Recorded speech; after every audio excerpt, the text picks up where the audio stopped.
Bienvenue dans Salarié Provisoire, le podcast qui te donne le cœur de devenir entrepreneur. Aujourd'hui, je vais te parler d'un truc qui, moi, drive ma vie et vraiment changé ma vie, en fait, quand je l'ai rencontré, ce machin-là, tu vas voir. C'est assez ouf. Bien sûr, tu me connais, je te dis pas ça pour aller juste derrière te dire et cette technologie incroyable que j'ai rencontrée, c'est le dropshipping. Non, tu connais la teneur du podcast. On est là pour dire les vraies choses et éviter ce genre de bullshit. Néanmoins, tu me connais, je mets toujours de la nuance dans ce que je dis. Et je le rappelle pour ceux qui ne le savent pas, même si c'est quelque chose que je ne pratique pas, le dropshipping est une manière de travailler, ce n'est pas une arnaque. Tu vois, ça reviendrait à dire que la bourse, c'est une arnaque. Non. La bourse, c'est un marché, le marché boursier. Et effectivement, il y a des arnaques qui peuvent graviter autour de ça. Bref, parenthèse. Le truc qui a changé ma vie, tu vois, et que j'ai rencontré il y a pas mal de temps maintenant, c'est tout simplement les automatisations.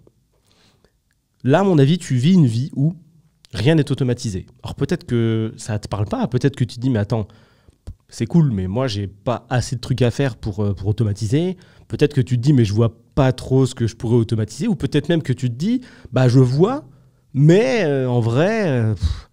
je vois pas trop si... À mon avis, c'est pas possible, tu vois. Moi, c'est trop particulier. Donc, dans mon cadre, dans ma façon de faire, dans ma vie, j'ai pas envie de me prendre la tête sur ça. Et à mon avis, il n'y a pas de solution. Ok ? Je vais t'expliquer pourquoi tu fais une erreur en pensant ça. C'est-à-dire en pensant que soit c'est trop dur, soit c'est impossible, soit que c'est impossible, soit que ça correspond pas à ta vie. Et cette erreur, elle est basée sur un truc simple. Tu sais, il y a une citation qui dit « Ce qu'on ne connaît pas ne nous manque pas ». Là, c'est exactement la même chose. Ce serait un peu comme si je parlais à des gens qui n'ont jamais vu de voiture, qui se déplacent qu'avec des chevaux, et je leur dis, mais il y a un moyen, c'est une techno de ouf, vous rentrez dans un truc en métal, il y a une technologie qu'on appelle moteur, tu peux démarrer avec une clé, et ça t'amène où tu veux, plus rapidement, au chaud, en sécurité, tu peux transporter même plus de choses, et même des gens avec toi. Les arguments des personnes que je vais avoir en face de moi qui n'ont jamais vu une voiture, c'est « Ouf, tu sais, nous, on est habitués avec les chevaux, c'est efficace, ça fait son affaire, c'est bien, il faut leur donner à manger, et puis tu sais, on aime bien les bêtes, etc. » Mais force est de constater qu'aujourd'hui, la technologie voiture, elle est mieux que la technologie cheval. Et ça s'appuie sur un autre, j'allais dire défaut, oui, humain, qui consiste à toujours faire passer par 3 étapes différentes les nouveautés. Quand il y a une nouveauté dans ta vie ou quelque chose dont tu n'as jamais entendu parler, tu commences par dire que ça t'intéresse pas et c'est un truc fou et tu trouves ça débile, tu vois. Donc là, les gars qui n'ont jamais vu de voiture vont dire « Quoi ? Un truc en métal ? Mais ça marchera jamais, mais je vois pas le rapport. On utilise des chevaux. Allô ? Genre là, on va prendre des voitures en métal, je vois pas le rapport. C'est même pas humain, on peut même pas donner à manger au truc, il faut mettre de l'essence. » Trop compliqué, c'est-à-dire qu'il faut des raffineries, il faut faire de l'essence. Non, c'est impossible. Il faut des stations-service. Et après, il faut des cartes bleues pour payer en sans contact. Donc en plus, il faut Apple Pay. Non, ça marchera jamais. Impossible. Voilà, ça peut être la position de quelqu'un à qui tu parles de voiture. Admettons qu'il voit un petit peu dans le futur en termes de moyens de paiement et de techno, c'est assez drôle.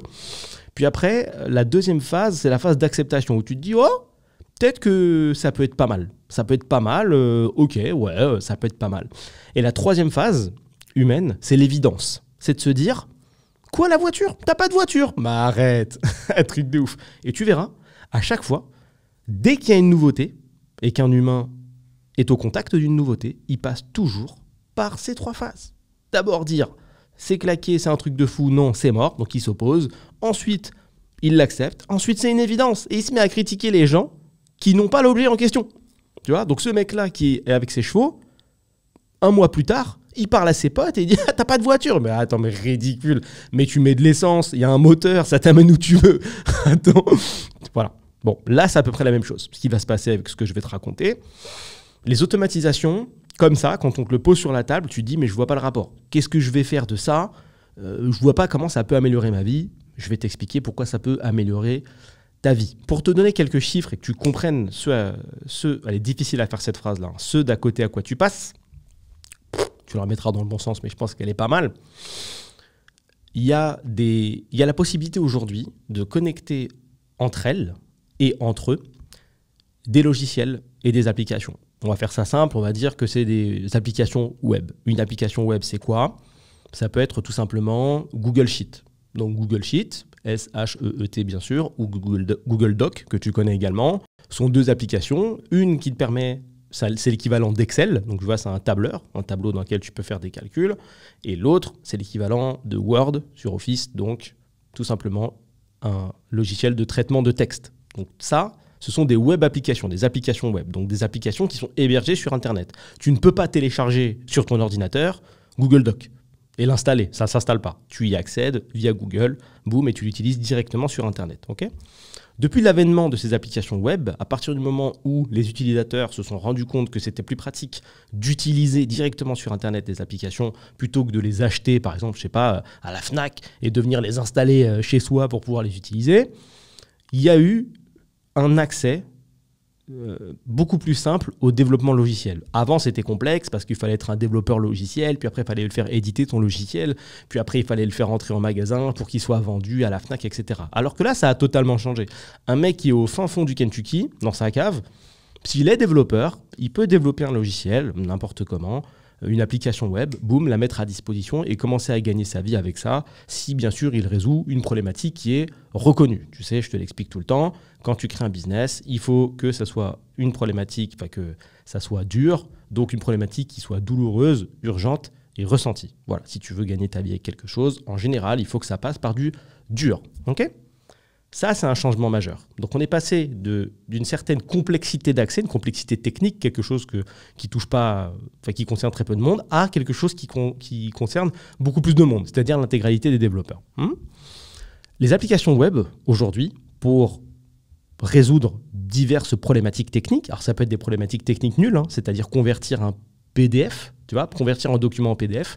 Tu as une application qui va s'appeler Image to PDF, tout simplement. C'est des choses dont tu peux avoir besoin.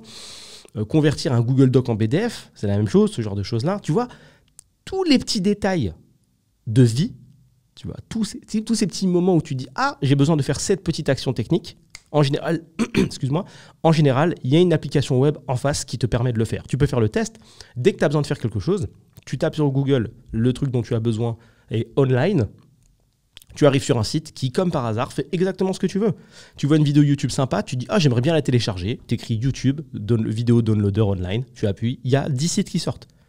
Tu dis « Ah tiens, j'aimerais bien réduire la taille de la vidéo que j'ai téléchargée, elle est un petit peu trop lourde, mais je n'ai pas de logiciel de montage vidéo sur mon ordinateur ». Tu tapes « Vidéo Reducer Online », tu appuies, tu peux réduire. « Ah, j'ai besoin de convertir le format de ma vidéo, c'est une vidéo en MP4, je veux la convertir en autre chose ». Tu trouves vidéo converteur, tu vois. Et ces solutions, il y en a, je ne saurais même pas te dire le nombre, mais je sais qu'il y en a plus de 10 000. Okay, il y a à peu près une solution pour tout aujourd'hui. C'est très difficile de taper quelque chose sur Internet et de rien voir. Tu vois qu'il n'y a pas de solution, genre, t'as rien. Oh, page blanche. Non, il y a toujours quelque chose et on te renvoie toujours vers quelque chose. Tu vois, on n'est pas dans les années 2000. Okay, et c'est là que ça devient vénère, les automatisations. C'est que quand tu fais rentrer dans ta vie différents logiciels, donc dans ta routine de vie, différentes applications web parce que tu en as besoin, il y a quelque chose que tu ne peux pas faire. C'est les connecter entre elles. Néanmoins, dans ta vie et dans ta gestion, parfois tu as besoin de connecter. C'est-à-dire que ce document que tu étais en train de faire là, sur Google Doc, et que tu as besoin de convertir en PDF, après, tu vas peut-être l'envoyer par mail à quelqu'un. Ça se peut. Mais donc, du coup, ça fait 3 actions. C'est-à-dire que tu vas faire sur Google Doc ton document, puis après, derrière, tu vas le convertir en PDF, puis après, derrière, tu vas le mettre sur ton ordinateur ou ton téléphone, puis après, derrière, tu vas ouvrir ton mail, envoyer le mail, enfin, mettre l'adresse de la personne et l'envoyer, tu vois. Ça fait X actions. Encore une fois, peut-être que ça te choque pas. C'est ta manière de faire qui est absolument normale. Mais maintenant, je vais essayer d'ouvrir ton esprit. Pense à toutes ces applications, tout ce qu'il est possible de faire, même si tu visualises pas trop, ou qu'à l'inverse, peut-être que tu visualises à fond. Et imagine que tu puisses connecter dans quasiment n'importe quelle direction, en tout cas les directions les plus logiques, toutes ces applications. Imagine le gain de temps et de productivité auquel tu t'exposes. On a parlé d'un certain type d'applications, donc là je t'ai parlé des Google Docs, Google Sheets, etc. Mais des applications web, il y en a plein pour faire plein de choses. C'est-à-dire que par exemple, moi, ma liste de tâches, je la gère sur une application web qui s'appelle Todoist.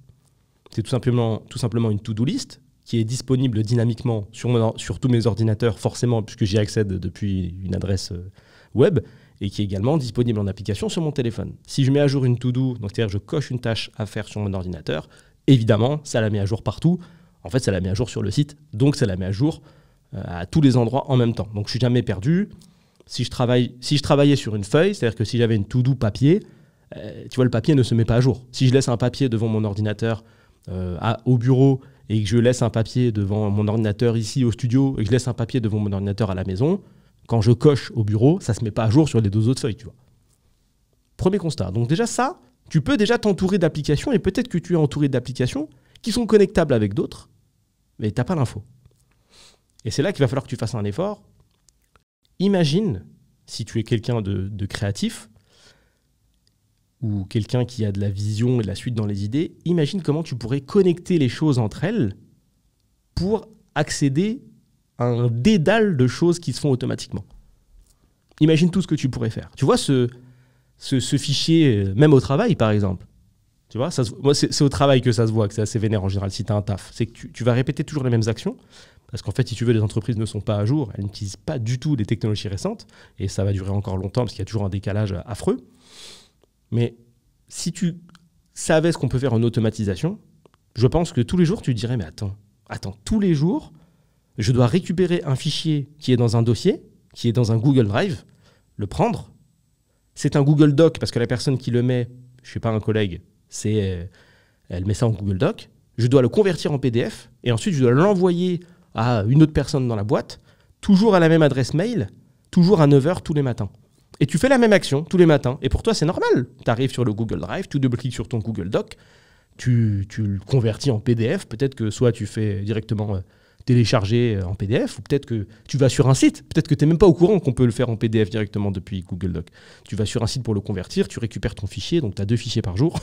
Tu mets ça dans ton mail. Bon, salut Corinne, je t'envoie comme tous les matins le rapport de je sais pas quoi. Peut-être que tu fais ça tous les matins, et comme c'est ta routine, let's go. On ne peut pas mieux faire. Mais ce que je veux te dire, là, par exemple, c'est qu'il y a des connexions à faire, ne serait-ce que sur cette petite action. Et si je te fais rentrer dans ce monde-là, tu vas voir que c'est Alice au pays des merveilles. D'ailleurs, qu'à partir du moment où tu vas comprendre la puissance de ce que je vais te dire, tu vas voir la vie comme dans Matrix. Tu vois, quand Neo, il faut avoir la référence, mais tu vois, quand Neo ne voit pas vraiment la matrice, il voit la vie normalement, comme tout le monde. Hein. Pour ceux qui n'ont pas la référence, c'est un film qui s'appelle Matrix, avec certains effets de style qui sont intéressants. Mais bon, pour faire simple, il y a un personnage qui, pendant la première partie du film, ne sait pas qu'il est un élu, et dans la deuxième partie du film, comprend qu'il est un élu, et ensuite, au lieu de voir la vie comme tout le monde, il voit la vie avec tous les détails, et de manière informatique, on va dire. Je vais dire de manière binaire, mais ça ne va pas parler à tout le monde. On va dire que si tu préfères, on va voir qu'il voit le code informatique qui correspond à tout. Donc, au lieu de voir une télé, comme il est dans un monde virtuel, il voit le détail du code qui compose la télé. Donc, il va beaucoup plus loin, en fait, dans sa vision, parce qu'il voit les choses, comment sont faites les choses. Il voit le détail de tout en direct, en permanence. Donc, il devient le plus fort instantanément. Je t'amène sur cette analogie pour que tu te dises, et que tu comprennes, qu'une fois que je t'aurai donné des détails, dans le cadre de ce podcast, tu vas comprendre à quel point c'est stylé de voir la vie en mode automatisation. Parce que tu vas traverser ta vie et les demandes qu'on te fait, ou toi, les demandes que tu te fais toi-même, tu vas les traverser avec la vue Matrix. Tu vas te dire, mais attends, mais ça, je peux le connecter avec ça. Let's go. Mais attends, mais ça, je peux le faire avec ça. Let's go. Je vais te donner un haut niveau d'automatisation et de création qui mélange l'IA et l'automatisation. J'ai eu par exemple besoin de créer une application pour, tu vois, typiquement, tu vois, je te donne un vrai exemple de ouf. Un vrai exemple de ouf qui est, je pense qu'on ne peut pas faire plus récent. Tu vas à la salle de sport, il y a des gens qui notent sur un carnet ce qu'ils font. Tu vois, ils écrivent, j'ai porté 20 kilos 10 fois, j'ai fait 20 reps, etc. Okay, sur un carnet, papier, comme ça ils peuvent avoir du suivi, et puis au fil des séances qu'ils font, ils voient s'ils ont évolué ou pas. Moi, je trouve que c'est très à l'ancienne de faire ça. Donc, je me suis dit, je vais trouver une application pour faire ça. Le problème, tu connais le souci des applications, c'est que tu parcours une application et tu te dis, ah, là, j'aurais bien rajouté ça, j'aurais bien rajouté ça. Et puis après, ce que tu peux faire, c'est que tu te rends compte que dans ce monde de l'automatisation, il y a aussi des psychopathes qui ont développé des applications web qui te permettent de créer des applications web. Et là, ça devient ouf, parce que tu peux automatiser des choses à l'extérieur de ton application web qui vont renvoyer des informations dans ton application web. Et là, tu deviens ouf. Et c'est comme ça que moi, il y a peu importe quand, mais un certain temps, j'ai créé ma première application de sport à Noël. Tu vois, à Noël, il y a toujours des phases où tout le monde se met un peu sur son téléphone. Il y a une phase calme. Tout le monde se met sur son téléphone. Bon, c'est pas top, hein, fais ce qu'il fait. Moi, je me mets sur mon MacBook et je crée en face du feu, tu vois, en face de la cheminée. J'avais même des chaussettes en forme de reine.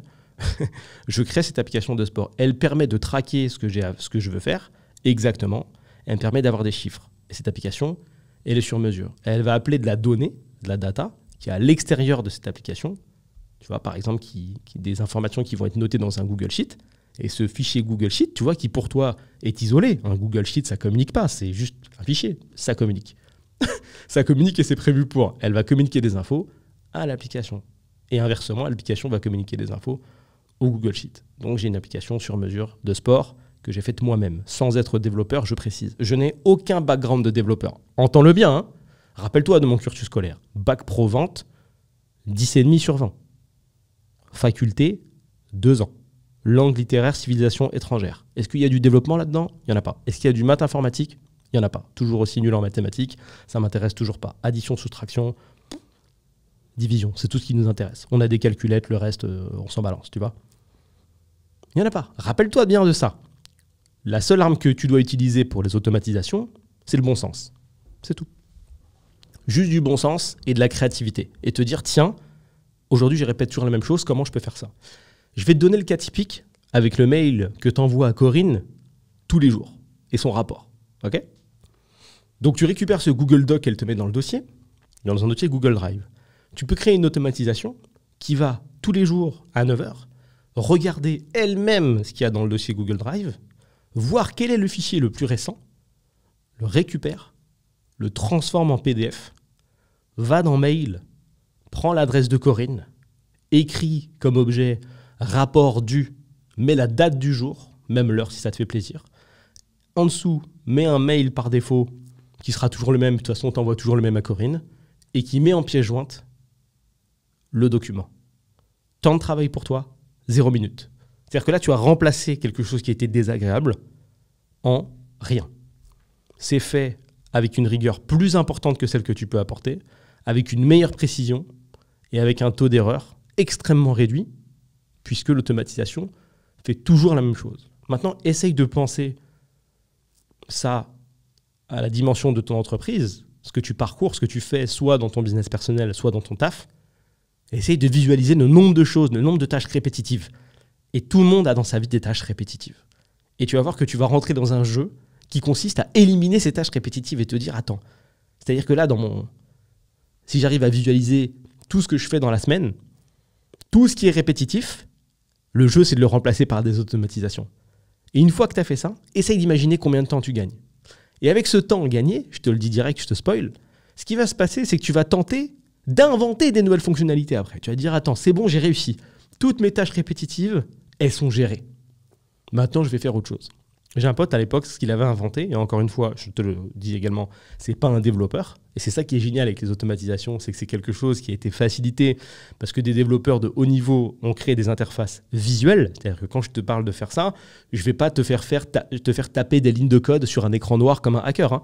Tu vas connecter des choses, des blocs, il y a des couleurs, ça se comprend. Pour quelqu'un qui a un petit peu de bon sens et si tu mets du temps, ça se comprend. Tu vois, c'est comme tout dans la vie. C'est quelque chose qui est vraiment accessible.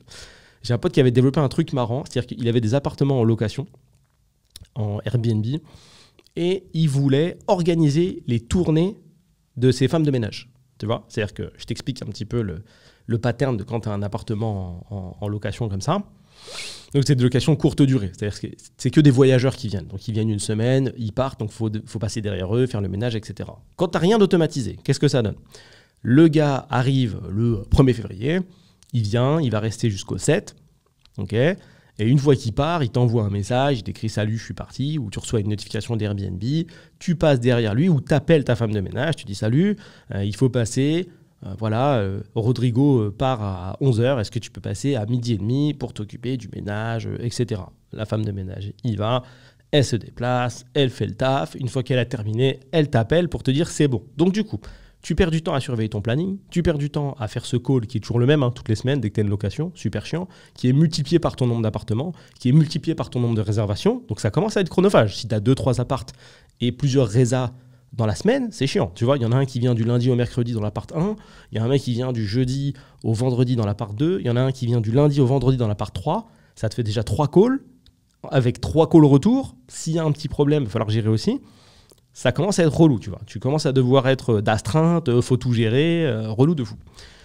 Il a fait un truc que j'ai trouvé assez intelligent, et tu vas voir, c'est des outils simples que tu connais. Est-ce que tu connais Google Calendar ? J'imagine que oui, c'est tout simplement l'agenda de Google, rien d'exceptionnel en soi. Et tu vas voir, c'est qu'aujourd'hui, tu utilises des outils, et en fait, tu les utilises à 20%. Tu n'es pas au courant que les gens qui ont développé ces outils ont développé des documentations et des petites prises, tu vois, comme des prises électriques que tu peux brancher partout.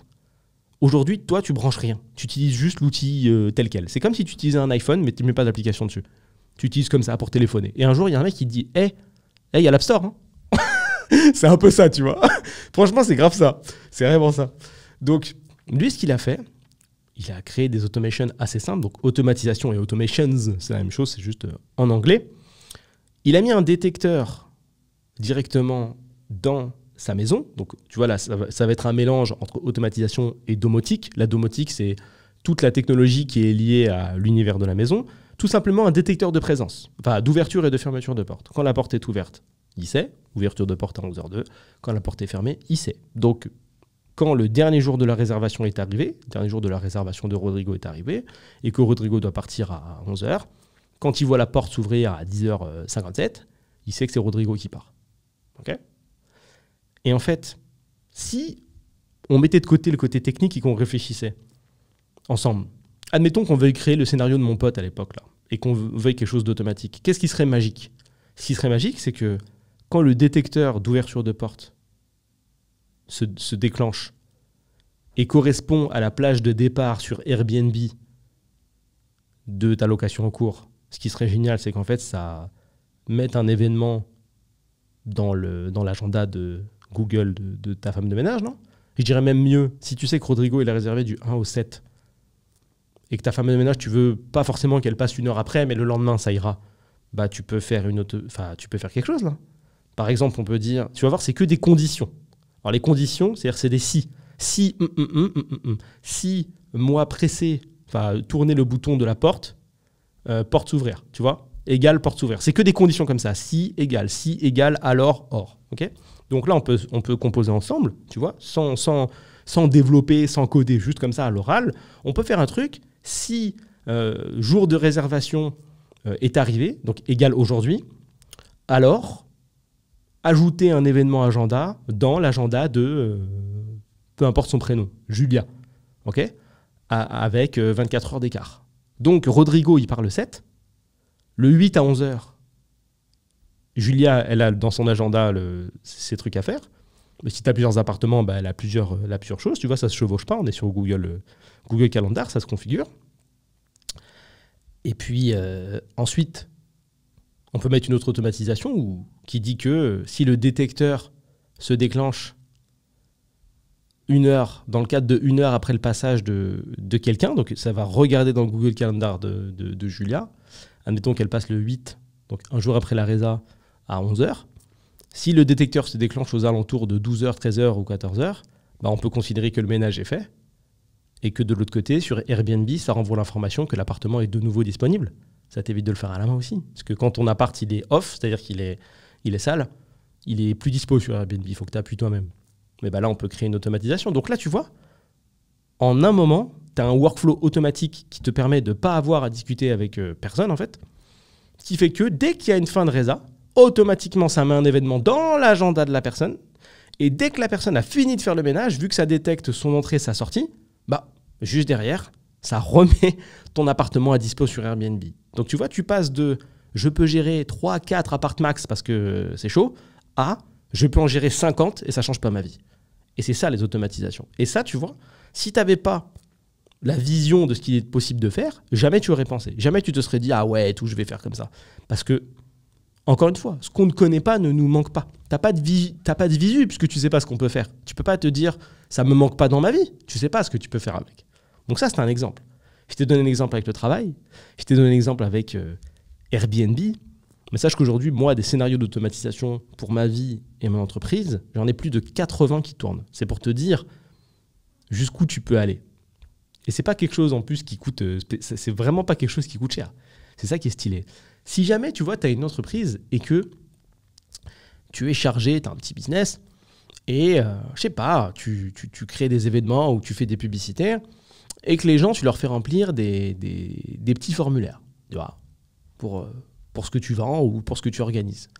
Le gars remplit le petit formulaire, ou même pas pire, allez, admettons que tu n'aies même pas pensé au formulaire, tu fais tout à la main, c'est-à-dire que tu appelles les gens à la main, oui, bonjour, ça vous intéresse le produit Après, tu vas dans ton Google Sheet, tu écris donc Julien, est OK, le nom, tu mets le mail, le numéro et tu mets le commentaire d'appel. Alors non, il m'a dit non pour le moment, etc. Après, tu fais ton deuxième appel, etc. Le truc est sans fin, quoi. Si tu fais toute la journée, tu notes 50 lignes à la main, tu fais toutes les colonnes, relou de fou. OK ? Alors que si tu avais mis un formulaire juste avant, par exemple, ce fichier Google Sheet, ça pourrait être un formulaire automatique qui va ranger dans les bonnes cases ce que tu tapes. Ça se configure aussi, très simplement. Donc peut-être que tu peux déléguer une partie du travail. Tu vois, ce fait de remplir toi-même les lignes, peut-être que ça t'embête et peut-être que tu connais quelqu'un qui sait le faire, mais tu ne veux pas lui donner accès au fichier. Bah là, tu lui donnes juste accès au formulaire et il remplit les trucs pour toi. Ou même à l'inverse. Admettons que ce formulaire, tu veuilles le donner à disposition, enfin le mettre à disposition d'un client que tu as signé. Donc tu es en ligne avec un client, tu le signes. Et puis tu dis, bon, bah, on va commencer à bosser ensemble. Au lieu de lui dire, oui, c'est quoi vos informations ? Julien ou je note ? Julien. C'est quoi votre nom ? Votre nom. Le nom. C'est quoi votre numéro ? Le numéro. Monsieur, je vous envoie un formulaire. Je vous invite à le remplir, on y va. Le gars le remplit en live. Ça remplit ton tableau, tout simplement. Tu as ces informations. Peut-être que là, tu es choqué. Tu te dis, ah ouais, c'est trop bien ça. C'est trop bien. Mais tu peux aller encore plus loin. C'est ça qui est marrant et je vais t'expliquer. Donc, ça met ces informations dans un tableau.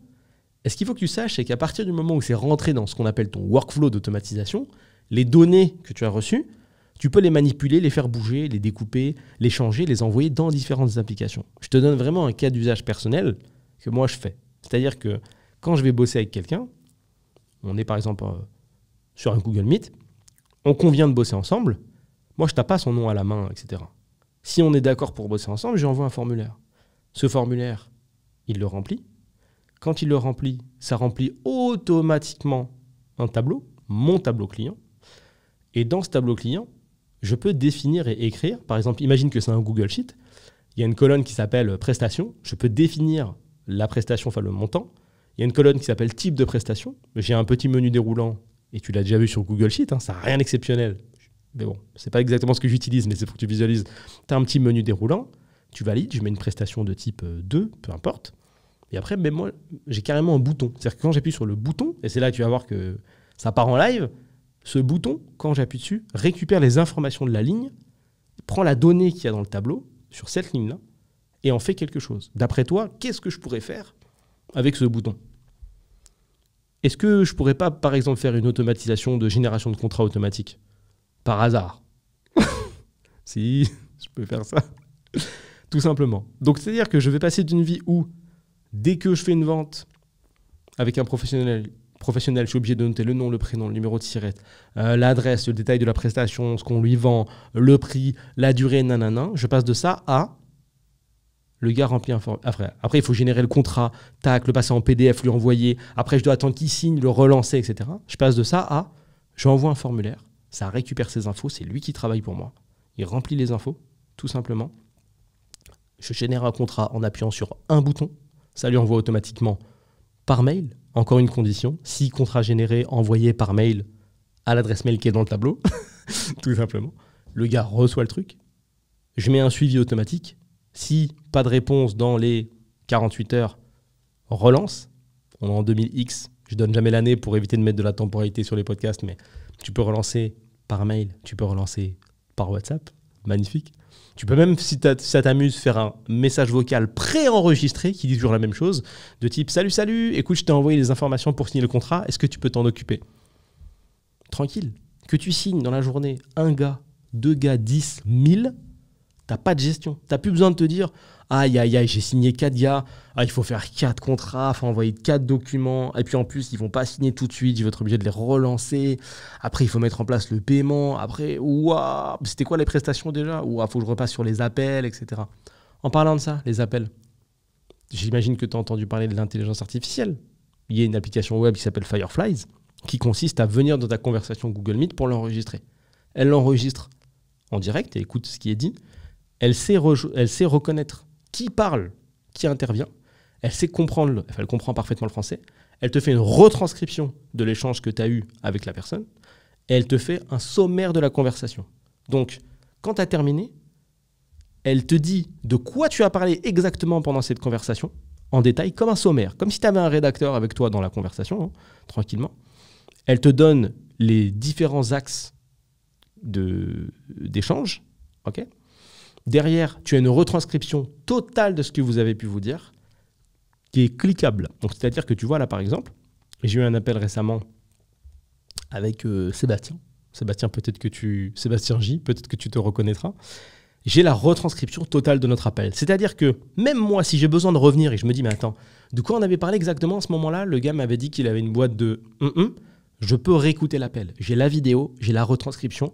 Je peux rechercher à la main avec un mot-clé. C'est-à-dire que si je me rappelle que quand je lui ai dit le mot tomate, il y avait une information importante dans cette zone-là, j'écris tomate dans la barre de recherche, tac, il me sort le truc. J'appuie, j'ai l'audio, la vidéo, le texte. T'es mal à tech. La possibilité de rechercher à l'écrit ce que tu as dit à l'oral. Et donc là, si je regarde, j'ai exactement un sommaire de notre conversation avec un timecode. Donc un timecode, c'est exactement la temporalité de la conversation. Je te la lis en masquant les informations, bien évidemment, parce que c'était une conversation confidentielle, tu t'en doutes bien. Et j'ai même des emojis, tu vois. Donc là, j'ai un sommaire. Présentation de l'entreprise XXX, de la minute 0 à la minute 10h36. Numéro 1. XXX a créé l'entreprise XXX il y a 10 ans. Point suivant. L'entreprise propose des services qui sont liés à XXX pour tel type de personnes. Ligne suivante. XXX a récemment passé l'entreprise en statut SAS. Ligne suivante. Le site web a été refait récemment. Ça, c'est la première partie de la conversation. Deuxième partie de la conversation. Activité et clientèle. De 10 minutes 36 à 19 minutes 33. Le dirigeant en question a deux activités principales. Le produit 1 et le produit 2. Il vend également sur différentes marketplaces. Ça, c'est la ligne numéro 2. Ligne numéro 3, il fait un chiffre d'affaires mensuel de XXX. Ligne numéro 4, son besoin principal est d'augmenter son chiffre d'affaires et de se rémunérer. Tu vois? J'ai un rédacteur dans la conversation. La créativité. La créativité. Qu'est-ce qu'on pourrait faire? Maintenant qu'on a accès à ça, qu'est-ce qu'on pourrait faire avec ça? Je sais pas. On pourrait le mettre de côté, on pourrait le conserver. On pourrait s'en servir pour rédiger une proposition sur mesure, par exemple. Tu connais ChatGPT? Pareil, si tu utilises ChatGPT directement sur l'application ou directement sur le site, tu utilises 10-15% de ChatGPT maximum. Mais sache que ces petits malins qui ont développé ChatGPT, ils ont également développé des petites prises, comme d'habitude. Rappelle-toi de l'analogie avec l'App Store. C'est pareil, quand tu utilises ChatGPT tout court, c'est comme si tu utilisais ton iPhone sans l'App Store.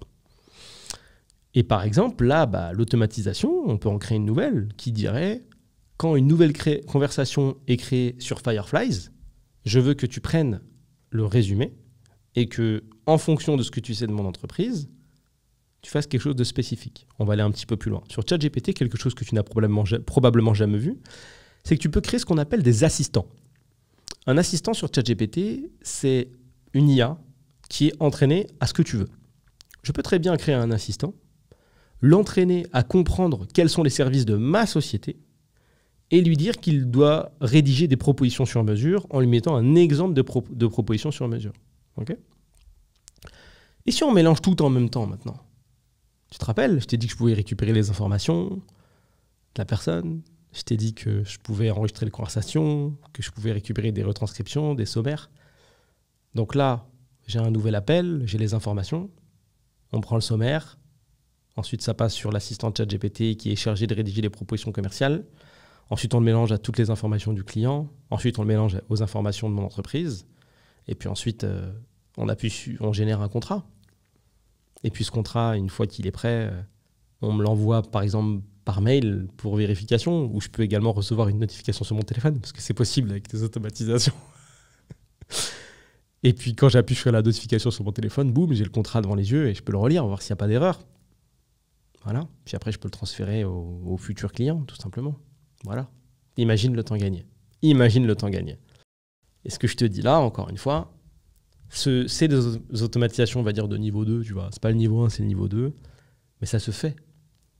Ça se fait. Si tu comprends le français, tu peux le faire. C'est en français, c'est parfois un petit peu en anglais, mais tu vas t'en sortir. Vraiment, tu vas t'en sortir. À partir du moment où tu arrives à visualiser les choses, tu peux aller très très loin. Et le fait qu'il y ait l'IA, en fait, amène encore une dimension encore plus folle, tu vois. Parce que tu peux carrément maintenant mettre de l'intelligence dans tes scénarios. À l'époque, c'était pas possible, ça. Tu faisais des scénarios classiques et c'était déjà fou de modifier un truc à gauche et que ça le modifie sur 4 fichiers. Maintenant, au milieu, tu peux mettre de la réflexion. C'est fou, t'as un bloc, réflexion. Quand la donnée arrive là, définis je sais pas quoi. Tu vois, là, nous, on lance souvent des campagnes de publicité et on aimerait bien envoyer des messages personnalisés sur WhatsApp. Sauf qu'il y a des hommes, il y a des femmes. Comment est-ce qu'on va définir qui est un homme, qui est une femme ? Alors, au milieu de ton automatisation, tu mets un bloc de ChatGPT avec un assistant qui est entraîné pour reconnaître les prénoms et les sexes et tu lui dis, d'après toi, le prénom de cette data, est-ce que c'est un homme, est-ce que c'est une femme ? Réponds juste avec la réponse. Il t'écrit monsieur, il t'écrit madame. Sur le bloc d'après, tu mets un bloc mail. Et le bloc mail, tu le fais commencer par la réponse de ChatGPT. Ce qui fait que chaque mail créé va dire bonjour monsieur ou madame, monsieur Durand ou madame Durand en fonction de ce qu'il y a noté dans le bloc d'avant. Tout simplement. Et tu es sur un gain de temps qui est incroyable. Et ce qui est trop bien, c'est que d'un point de vue business, tu t'inscris en fait dans une loi des nombres qui t'oblige à réussir. C'est-à-dire qu'aujourd'hui, si ton business ne fonctionne pas ou si tu n'as pas de business, c'est peut-être qu'en termes de volume, tu ne fais pas ce qu'il faut. Mais si demain tu automatises, tu peux toucher des gens sans que ça soit connecté à ta disponibilité en fait. Le temps que tu vas utiliser, c'est un temps que tu vas mettre en place pour lancer ces automatisations. Mais une fois que c'est fait, c'est fait.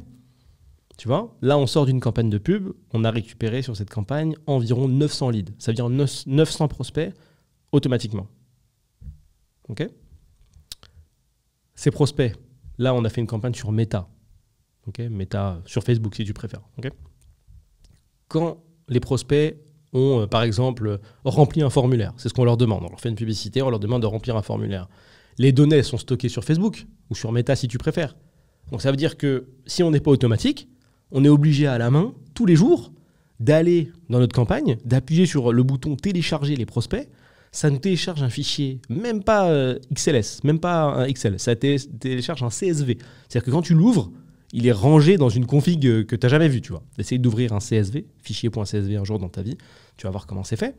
Donc, c'est-à-dire que tous les jours, il faut faire ça. Il faut convertir ce fichier en Excel normal, regarder ce qui était déjà là le jour d'avant, faire un copier-coller dégueu, tu vois, dans ton Excel du jour d'avant. Tu as eu 100 mecs le jour d'avant. Là, du coup, ton fichier, il fait 200. Donc, tu prends ton fichier de 200, tu le copies sur celui du jour d'avant qui fait 100. Ensuite, tu compares les lignes. Tu dis, attends, il faut s'arrêter à la 101, il y a un petit décalage. Tu supprimes. Mais attention, parce que peut-être que tu as travaillé dessus, tu as noté si tu avais appelé les gens. Donc, c'est relou. Mais quel enfer. Quel enfer. T'imagines le travail chiant. T'imagines le niveau d'erreur potentiel. Je vais t'indiquer le schéma que nous, on utilise. On utilise un équivalent.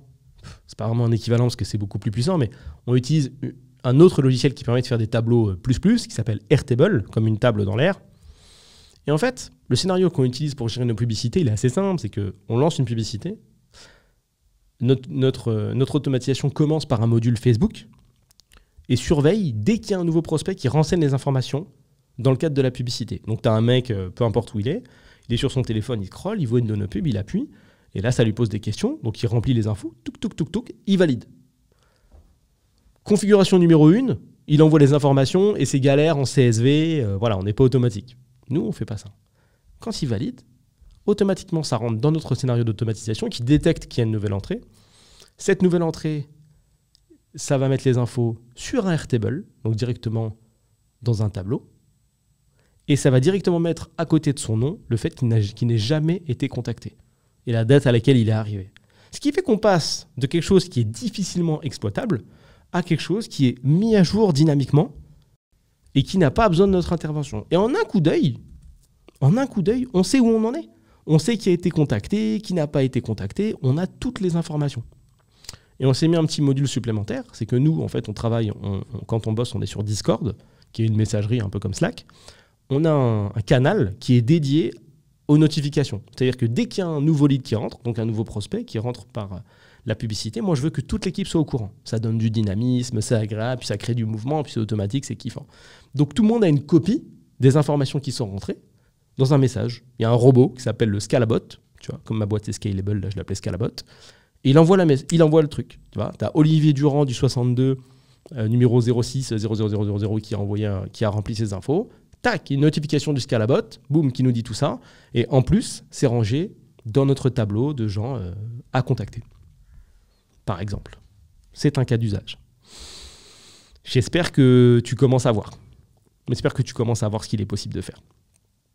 Il n'y a pas longtemps, pour la vanne, et tu vas voir, tu peux t'amuser à le faire pour rigoler, j'ai inventé un processus de recrutement automatique. J'avais besoin d'équipiers supplémentaires pour faire du community management, mais j'avais pas trop envie de le faire à la main. Flemme, hein, franchement, de chercher à la main ou de missionner quelqu'un pour faire ça. Voilà, j'avais pas envie d'occuper quelqu'un avec ça. Je sais que je peux le gérer facilement. Donc, j'ai utilisé un logiciel qui permet de générer des formulaires. Alors, un formulaire, c'est exactement comme un Google Form. C'est une page sur laquelle tu peux remplir des informations. Et il y a une autre application web qui consiste à enregistrer, te donner la possibilité d'enregistrer très facilement ton écran, qui s'appelle Loom. L-O-O-M. C'est-à-dire que tu es sur ton ordinateur.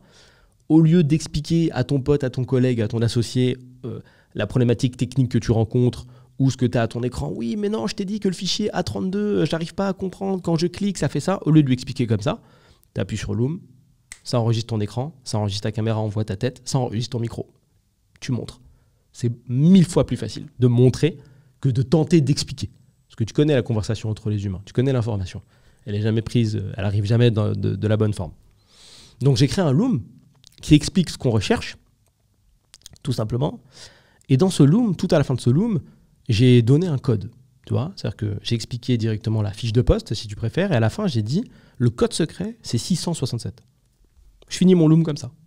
Et juste en dessous, il y a un petit texte qui t'indique qu'il faut que tu renseignes tes infos. Et le formulaire commence. Ça te demande ton prénom, ton nom, ta qualification, ton numéro de téléphone, ton mail, etc. Et ce formulaire, directement, tu vas le poster sur des groupes où il y a éventuellement des community managers, et il y en a 10 000 dans le groupe. Donc tu as plein de gens qui vont remplir le formulaire. Ce que je voulais faire, et ce que j'ai voulu faire, c'est trier automatiquement les gens qui ne sont pas rigoureux. Et je pense que le manque de rigueur, ça se détecte dès le début. Ça peut se détecter dès le début. C'est-à-dire qu'il y a des gens, ils sont tellement pressés de poster leur candidature qu'ils ne vont même pas regarder la vidéo jusqu'au bout.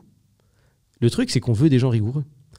Donc si, dès la première étape, tu ne regardes pas jusqu'au bout, on aura un problème. Mais comment on peut détecter ça ? Tout simplement dans ce formulaire, donc, je pose des questions. Je dis voilà, si tu es qualifié, tu peux savoir pour quel podcast tu vas travailler, par exemple. Tu peux nous dire. Pourquoi ? Parce que le gars, il a juste à taper mon nom sur Google, encore une fois, à la rigueur, et à trouver.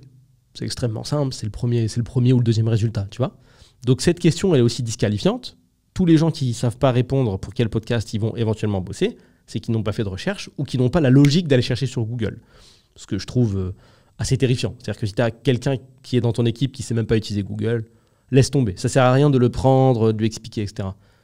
Tu vois, tu sais qu'il n'a pas forcément les ressorts logiques, en tout cas web, donc laisse tomber. Okay ?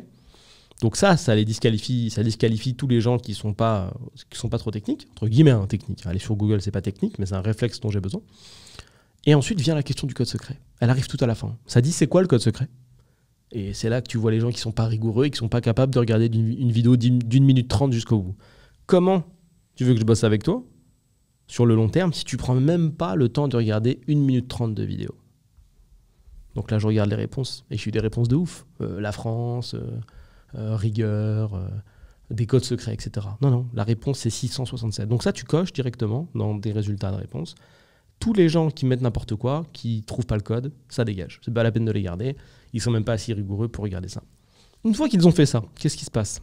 toutes les informations sont transmises à la personne chez nous qui s'occupe des recrutements, et elle a déjà un pré-tri.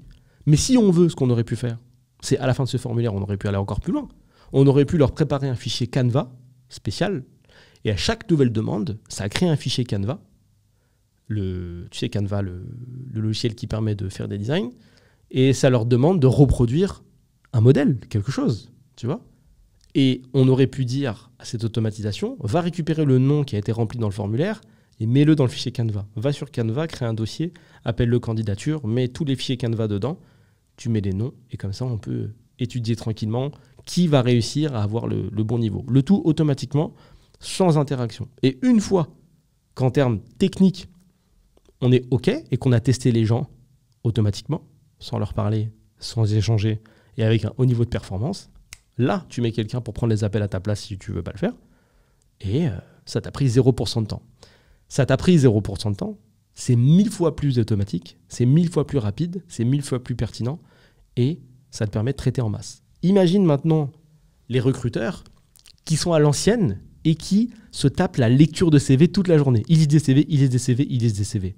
Ils savent très bien ce qu'ils veulent. Ils pourraient créer une automatisation. Ils pourraient aller sur un site comme Indeed ou autre site de recrutement, créer pareil un même système de formulaire et faire passer des pré-entretiens. Ils pourraient faire lire les CV directement par ChatGPT. Tu vois, établir une liste de points disqualifiants et automatiquement envoyer les PDF en boucle et trier. Pam, pam, pam, pam. Dès que j'ai une nouvelle demande, ça la traite tout de suite. Parce que mine de rien, soyons sincères, ils savent très bien ce qu'ils veulent, les mecs. Ils découvrent pas en lisant ton CV, ils disent pas « Waouh, j'attendais un mec qui a comme hobby de planter des carottes ». Ils savent très bien quel type de profil. Donc, ils pourraient disqualifier automatiquement, rapidement, en fonction de leurs critères. Que ça puisse paraître abrupt ou pas, eux, dans leur gestion, ils sont abrupts. Tu connais les recruteurs. Ils regardent les trucs, il y a des CV qu'ils lisent pas, etc. Là, ils pourraient, au lieu de se limiter à traiter 20 CV, 30 CV, 40 CV par jour, ce qui est assez lourd, ils pourraient en traiter, s'ils veulent, 500. Et il y a une question, encore une fois, de loi des séries et de loi des nombres, pardon. Plus tu traites, plus tu as de chances de trouver la pépite. Tout simplement. Et tu peux créer comme ça des échelons de tests un petit peu plus fat. Toujours sans parler aux gens, meilleur niveau de performance, meilleur volume. Imagine le nombre de candidats qu'il y a pour un seul poste. C'est dur de trouver du travail en France. Imagine le nombre de candidats qu'il y a à tester. Imagine si tu prends un call tous les jours tu répètes la même chose. Bonjour, je suis Julien, la société machin, nanana, je suis recruteur. Bon bah nous, ce qu'on cherche, c'est quelqu'un qui a une approche, nanana. Est-ce que vous avez mis dans votre lettre de motivation que... oh là là, quel bullshit. T'imagines le temps gagné. Qui fait des lettres de motivation en étant sincère? Personne. Qu'est-ce qu'on s'en balance? La motivation, c'est toujours la même. Un peu le taf, beaucoup la thune. Je veux vivre, en fait. C'est ça, la motivation. Faut arrêter ces trucs de mytho, de oui, lettre de motive. Tu coupes à travers champ. Gars, moi, je veux un community manager efficace. Tu sais, si on est sincère, je veux un community manager efficace qui arrive à être rigoureux, qui arrive à reproduire ce design sans me poser de questions. Voici l'exemple de design à reproduire. Voici le canevas sur lequel tu peux faire. Tac, fait. Voilà. Si on devait recruter en direct, ce serait ça. Ce ne serait pas des trucs de oui, écris-moi une lettre de motivation de pourquoi tu veux être le community manager bis de salarié provisoire. J'ai besoin que tu m'en dises plus. Oui, salarié provisoire est quelque chose qui m'accompagne depuis longtemps. Alors je... La technique. Est-ce que techniquement tu vas assumer? T'aimes pas, c'est pas grave. Est-ce que le sujet t'intéresse? Ça, c'est important quand même. Est-ce que tu penses que ça peut fitter? Est-ce qu'humainement, ça fit vraiment? Est-ce que techniquement, tu as le niveau? Point, c'est ça qui nous intéresse. Tout le reste, c'est du vent. Parce qu'au final, tu peux recruter quelqu'un avec qui ça fit à mort et qui est nul. Et au bout d'un moment, tu vas le virer et tu vas même potentiellement créer un ennemi. Donc, autant que ce soit efficace. Donc, tu vois, maintenant que tu as un petit peu plus de vision, tu peux, je pense, beaucoup mieux visualiser les automatisations et comprendre en fait pourquoi ça a changé ma vie. Et le truc que je t'ai pas encore dit, c'est que les automatisations, ça peut démarrer en fait de n'importe quel côté de ton workflow de travail. Tu peux lancer des automatisations à partir de to-do, si tu veux, ou tu peux créer des to-do automatiquement à partir d'automatisation. Ça aussi, c'est assez ouf. Donc, c'est-à-dire que même dans l'organisation de ton travail personnel, que ça soit pour ta propre boîte ou pour ton métier, tu peux créer des choses automatiques. Tu sais, j'ai travaillé pendant pas mal de temps dans un service qui consistait à rédiger des courriers, il y a longtemps maintenant. Et une des premières choses que j'ai pu faire en sortant de ce taf-là, c'est de me dire, mais en fait, il y a énormément de gens qui sont payés pour faire ce job-là. Il y a une énorme équipe, disons de 15 personnes. Mais en vrai de vrai, on pourrait remplacer ces 15 personnes avec un scénario d'automatisation. Aujourd'hui, les réclamations, en tout cas les courriers qui sont reçus, ils sont reçus version papier. Tous les jours, il y a un mec qui va chercher ces courriers version papier au siège social qui est à 2 rues de là. Donc, tu as un mec qui part, il va chercher tous les courriers en physique, il les ramène. Il y a un mec qui ouvre, qui prend les courriers, il met des tampons de date dessus, il trouve le numéro du client, il va dans une base de données, il rentre, pas les courriers, mais il rentre les informations standards du courrier, la date de réception, etc., pour que les gens puissent les récupérer. Ces courriers ensuite sont mis de côté et ils sont dispatchés à l'équipe qui va traiter. La personne qui traite voit qu'elle a un nouveau dossier qui vient d'arriver, elle le prend, elle récupère le courrier papier, elle prend connaissance du courrier, elle le lit, elle comprend la problématique, elle va sur la fiche du client, elle voit ce qu'elle peut faire, elle réfléchit, elle remplit une base de données pour qu'on puisse avoir de la vision sur ce qu'elle a pu faire, et ensuite elle génère à son tour un courrier ainsi que des actions. Ça occupe la journée de personne, et ça a occupé mes journées pendant plusieurs années, à raison de 7 heures par jour, pour une demande de traitement qui était égale environ à 5-6 dossiers par jour. Là, comme ça, en termes de visualisation, tu vois, admettons que tu reçoives, je ne sais plus combien en termes de réception de courrier, je crois qu'il y en avait genre 14 000 par mois, un truc dans le genre. Si on est 10 et qu'on en traite 5 par jour, imagine le volume bas, tu vois. Ça fait une cinquantaine, c'est vraiment pas beaucoup. Tu fais 50 par jour, il y en a 14 000 qui arrivent par mois, on ne va jamais s'en sortir. Les chiffres de réception, je ne sais plus si c'était 14 000, mais c'était un méga nombre, hein, c'était balèze. En tout cas, c'était impossible d'absorber le flux. Donc finalement, ça donne du travail à l'infini, et c'est une manière de faire qui est à l'ancienne. Mais quand tu réfléchis un peu, et tu te dis, mais attends, pourquoi on fait écrire des courriers aux gens, en fait? C'est-à-dire que même la personne, quand elle a une réclamation, elle doit réfléchir. Elle doit prendre un stylo ou son ordinateur, écrire le courrier, aller à la poste, poster. Mais c'est sans fin, c'est long, imprimer le truc et tout. Encore une fois, on aurait pu régler le problème avec un formulaire. Tu vas voir que les formulaires, ça revient souvent. Si on avait mis tout simplement un site à disposition, une page à disposition, avec les problématiques les plus communes, parce que quand tu as reçu pendant plusieurs années 14 000 courriers par mois, tu as de la donnée. Tu sais ce qui revient le plus. Donc tu as des dossiers qui sont plus faciles et quand tu les vois arriver, tu dis « Ah, ça fait partie des dossiers faciles. C'est rapide. » Donc ça veut dire qu'il y en a et que ça existe. Donc ça veut dire que les typologies, en tant qu'humain, tu les connais. C'est normal, tu vois. Tu te dis « Ah tiens, c'est ce type de dossier, ça c'est facile. » Donc il y a des journées qui sont plus faciles que d'autres. Donc il y a des typologies. Donc on peut faire de la donnée. Donc ça veut dire qu'on est capable de les qualifier et de comprendre. Et d'ailleurs, on était chargé, grâce à cette base de données, de qualifier le type de dossier. Mais ça peut être fait automatiquement. Tu mets une page à disposition, un formulaire avec les types de dossiers, les demandes. Et s'il y en a beaucoup, tu peux aller très vite et dire toutes les demandes qui sont en dessous d'un certain nombre d'euros et qui sont pour cette problématique-là. La condition, c'est d'aller vérifier en automatique sur le dossier client, voir si ça s'est réellement passé et de rembourser. Automatiquement, ça te fait sauter 40% des dossiers directs et ça traite à la vitesse de la lumière. Le mec qui va chercher le courrier le matin à la main dans l'autre bâtiment, il n'existe plus. Il n'a plus besoin de faire cette action-là, il peut faire autre chose. En tout cas, cette action n'existe plus. Le gars qui ouvrait le courrier avec une petite lame tous les jours, pareil, il n'a plus besoin de faire ça. Le gars qui rentrait tous les courriers sur l'ordinateur, il n'en a pas besoin. On n'a pas besoin de faire ce job-là, on peut faire autre chose. Et tous les équipiers qui traitent les demandes, c'est pareil. Ils ont 30% de dossiers en moins. Puis après, il reste l'autre quantité.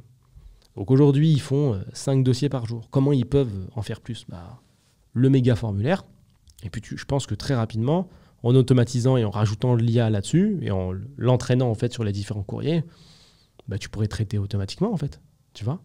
Donc ce flux de 14 000 courriers qui est inabsorbable pour une équipe de 20 personnes, tu as juste à faire le calcul, mais il est totalement absorbable par une IA plus rapidement, de manière plus fiable. Là, il n'y a pas d'arrêt maladie, il n'y a pas de pause.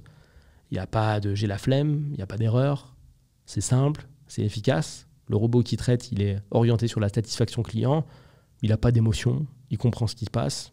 Il sait repérer ce que c'est une arnaque ou une demande qui est abusée. Parce qu'il rembourse dans le cadre des conventions de Genève, si je puis dire.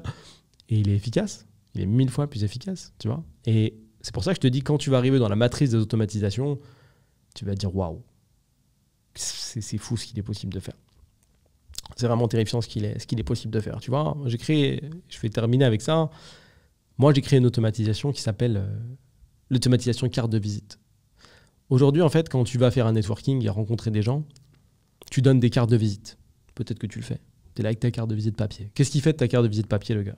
Il la prend, il la met dans sa poche, et puis quand il rentre chez lui, il met son jean à la machine et ta carte de visite, elle disparaît, ou il se rappelle même plus de qui t'es. Mais il y a très, très, très, très peu de chances qu'ils se disent « J'ai rencontré un gars, là, il y a 2 semaines. Il faisait pile ça, je vais l'appeler. » Ça arrive pas en général. Ok? Moi, j'ai inventé un système avec mon téléphone sous forme de QR code. Tu vois, j'ai un QR code en fait sur mon téléphone. Quand je fais une rencontre qui est intéressante et que je vois qu'on pourrait éventuellement bosser ensemble, je fais scanner le QR code à la personne. Elle remplit encore une fois un formulaire. Elle renseigne ses infos. Ces infos vont dans ma base de gestion client et je vois où on s'est rencontrés, parce qu'elle l'a renseigné, c'est pas de la magie. À quelle heure on s'est rencontrés, quel jour, son nom, son prénom, son mail, son site internet. Et en substance, je peux lui demander un petit commentaire. Tu vois, donc je passe de j'ai une carte de visite chiante qui sert à rien à j'ai tout sur toi. J'ai ton prénom, ton nom, ton mail, ton site internet. Je sais où on s'est rencontrés, à quelle heure. J'ai une petite note. Moi, je peux également rajouter une petite note là-dessus. Et tu es directement dans mon fichier client avec une demande de vérification à J+2, J+3. Donc, c'est-à-dire que dans 2-3 jours, moi, j'ai une notification où je repasse dans mon fichier client et il y a marqué Jean-Jean Dumont. Je clique, il y a marqué rencontrer à la soirée X. Ouf, soirée X peut-être pas, à la soirée Z. Tu vois? Et ça, c'est 1000 fois plus productif. Tu te rappelles de tout le monde, tu as les détails sur tout, tu sais exactement tout. J'ai fini de t'expliquer ça, je vais maintenant te parler d'un truc de ouf qui est disponible. C'est que, je te l'ai annoncé lors du dernier épisode, j'ai lancé ma communauté. Ok. Et sur cette communauté, j'ai décidé de rendre accessibles les choses qui sont pour moi les plus importantes, c'est-à-dire les compétences les plus puissantes, les plus balèzes, tu vois, sous forme de formation vidéo, parce que c'est le plus simple. Et cette communauté, elle est sortie, elle est dispo, et dessus, si tu veux apprendre tout ce que je t'ai indiqué, il y a 2 choses qui vont t'intéresser très fort. La première, c'est automatisation niveau 1, et la seconde, c'est carte de visite intelligente. Je t'explique en détail comment on fait ce que je viens de te dire. Si tu veux rejoindre, tu as directement le lien dans la description. Tu as 7 jours d'essai, donc tu peux venir voir, tu peux venir découvrir, tu peux venir tes tests. Tu peux venir faire tes tests, c'est pas une prise d'otage. Et tu as la réponse à toutes tes questions sur ton business, sur ta vision. Dès que tu bugs en business, tu vois, tu veux lancer un projet, tu veux inclure quelque chose dans un projet, tu as une question, j'y réponds. Il y a également des lives. Et tu vas pouvoir bosser avec des gens qui vont dans la même direction que toi et qui sont aussi motivés que toi. Donc si tu veux apprendre à faire tout ce que je t'ai dit là, viens découvrir automatisation niveau 1, viens découvrir carte de visite intelligente et sache que des formations sur cette plateforme, il y en a des nouvelles un petit peu tout le temps. J'en fais. Et je pense que quand tu vas voir le prix du truc, tu vas halluciner parce que j'ai décidé de rendre ça accessible. Et tu connais le prix d'une formation normale. Hein. Je ne vais pas te le dire. Je te laisse regarder ça. Pour ce qui est à apporter, tu vas péter un câble. Et j'espère que ça pourra également changer ta vie. Je t'attends. Côtoie maintenant. Let's go. Et fais-moi une petite présentation sur l'onglet, sur le poste de présentation que tu vas voir sur la page principale. Je te remercie d'avoir écouté jusque-là. Je te souhaite une bonne journée ou une bonne soirée en fonction du moment où tu écoutes cet épisode. Et je te dis à bientôt.